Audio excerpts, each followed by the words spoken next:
Kui oleksin ma linnuke, siis ma teaksin, mis ma teeksin. Ma lendaksin sinna, kus mu emakene on ja laulaksin talle tiderit-tüder on.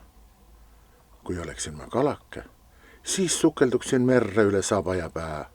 Sääl korjaksin pärleid, täis lõpuside lõua ning ehiksin oma ema nagu kuningaproua. Kui oleksin ma rätsep, siis ju teada mu amet. Ma õmbleksin riiet, puha siid ja samet. Üks kuub oleks tilluke, teine oleks suur. Tilluke omale, emale suur. Kuid olen alles emakese tillukene laps. Tema ümber kepsutan krips ja kraps.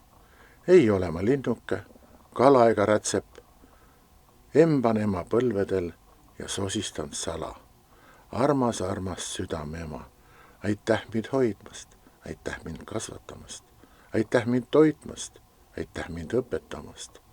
Tänuga, kõige vaeva eest, mis sul võib veel tulla, tahan ikka sind armastada, tahan häälaps olla.